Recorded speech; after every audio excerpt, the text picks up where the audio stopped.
suspension system. People actually off-road a Levante.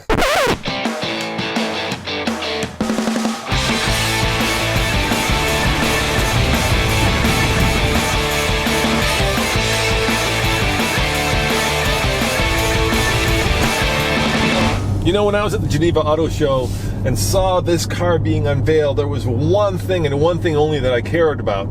Can you guess what that is? And no, it's not this. Oh my gosh. Not what happens when you give it the beans. It's not even how scrumptious and luxurious this vehicle is. You know what it is. It's what I love to do the most. It's how good is it off-road. And coming up right now, that is exactly what we're going to do. We're going to take this bad boy and we're going to see if it can go off-road.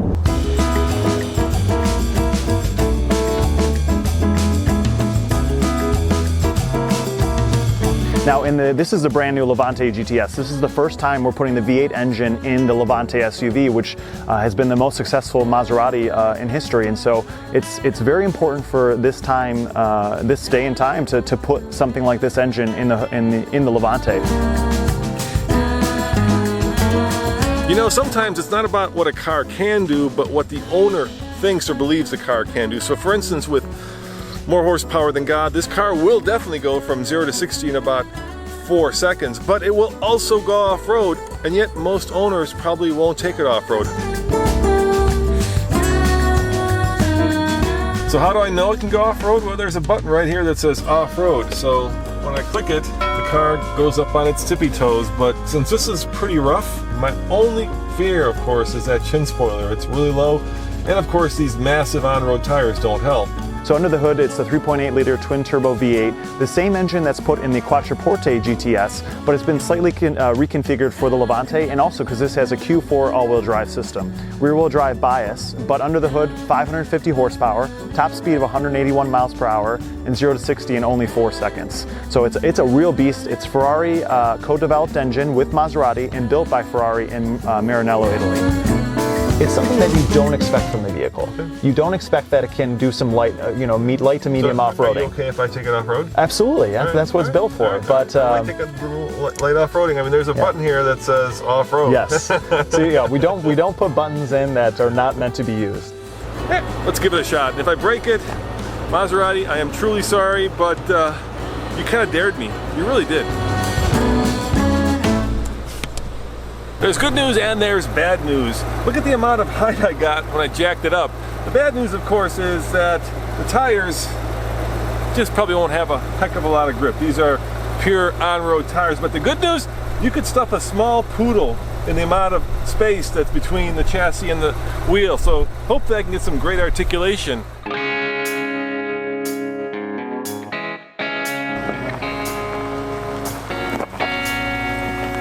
I gotta say, I'm tickled pink. How often do you get to take a very expensive Maserati off-road? This has got to be one of those kind of bucket list moments. So, here we go.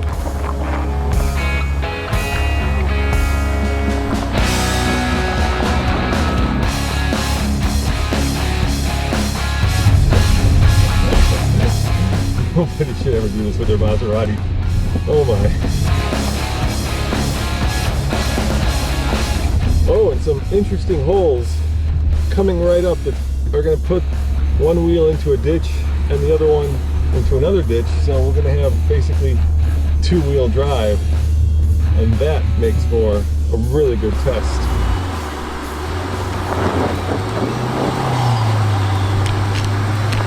It's already struggling.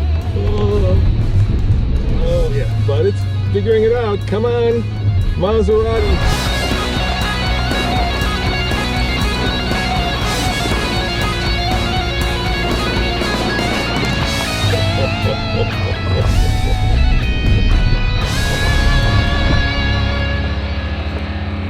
So for 19 model year, as I was talking earlier, we have a brand new shift lever here. Now, most people think shift lever is not a big deal, but for our customers, we listened to them. We heard what they were saying about the old shift lever. So this is all new and improved and beautiful leather. The Trident sitting right there, which is a gorgeous design feature as well. But if you feel this wood here, this is not glossed over. This is exposed, beautiful natural green wood. And also here we've got beautiful leather as well. This is all,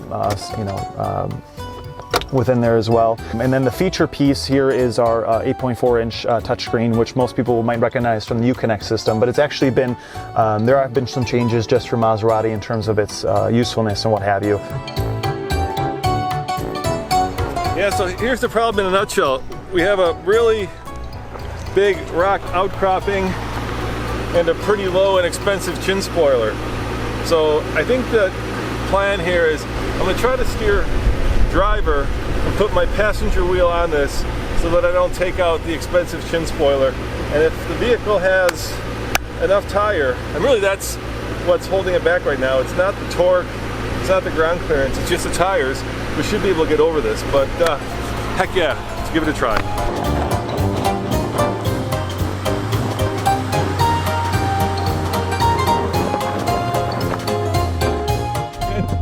Darn it.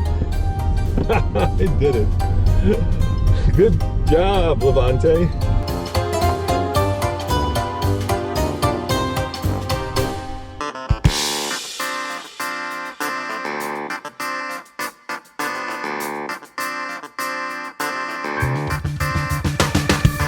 Hey guys, this video is brought to you by the Automotive Video Association, which is made up of some of the coolest cars and some of the coolest YouTube video reviewers that you can find anywhere. If you're interested... I'm cool, Roman? Alex is cool. If you're interested in watching great reviews of some of the coolest cars by my man Jason here, I live my life 1/4 mile at a time. all you have to do is visit their YouTube channels. Turn me on, Roman. And check out these great car reviews, because not only do we have the coolest cars, but Nick, We have the coolest individuals, as you can see, my little bastion of England. so check out the AVAs, and thank you for watching this video, and be sure to check out all of the reviews that all these guys are producing. And what's the torque distribution? How does it, it's obviously it's all-wheel drive, but how does it distribute power? Yeah, so it's rear-wheel drive bias, so 100% to the rear wheel if needed, and it's about 50 to 60% to the front wheels, depending on what's needed as well. So it can send up to that amount of power to the front wheels.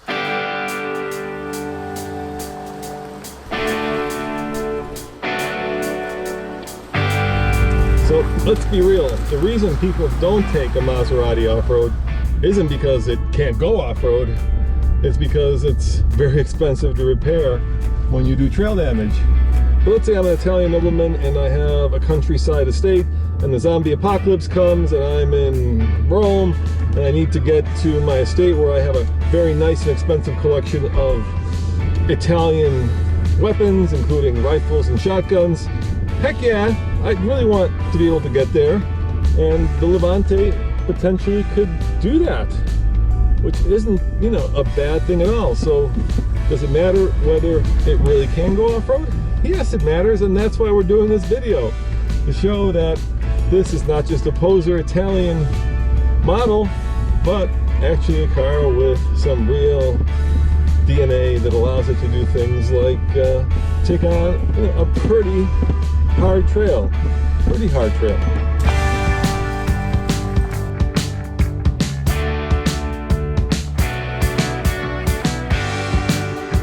This vehicle is actually equipped with level 2 autonomy. This has lane centering right here, and also adaptive cruise control.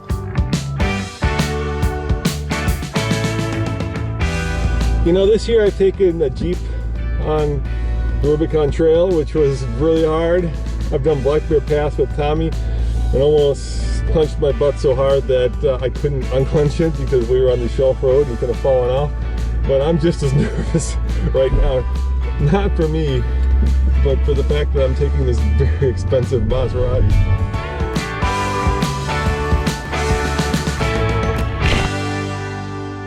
I am truly impressed that Maserati has designed a car that is not only fast and comfortable and luxurious, but somewhat off-road worthy. Wow, This car starts around 119 before destination, so with destination we're talking about 120, 121, so that's where this vehicle starts. Now the base Levante with the twin-turbo V6, which is a very capable engine, starts in the 70s. So I mean, we've got the whole spectrum from the V6 Levante in the 70s all the way to the top of the line. This is the older brother of the GTS, is the Levante Trofeo. Same engine, but 590 horsepower, and that starts at around $160,000. But that is the Levante for the person that price is no object. They want the top of the line vehicle, standard everything. That is the Levante Trofeo. So here we are, going up this road, and there's an incredibly deep rut that I have to go across. And the question is, can I do it? And will I damage this car that doesn't belong to me? Now I know you guys are out there like, do it, do it, do it, but I do want to get Maseratis to test again. And even though the PR guy said it's okay to take it off-road, I think like a 2-foot ditch was not what he had in mind. Well, let's check it out anyway. I think, even though we've got oodles of ground clearance, and even though this car could definitely do it, it would definitely take out the front spoiler or the back, and that's what I was afraid of.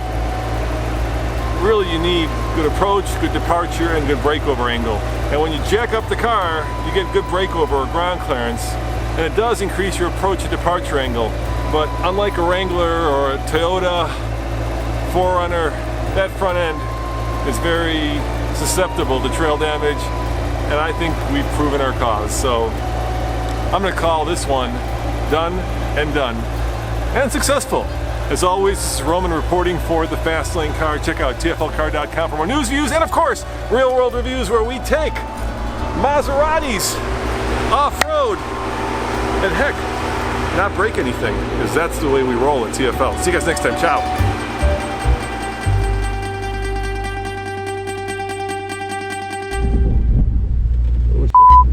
I just slid into the ditch.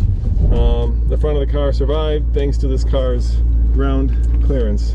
Like I said, this is more nerve-wracking than taking the Jeep up the Rubicon.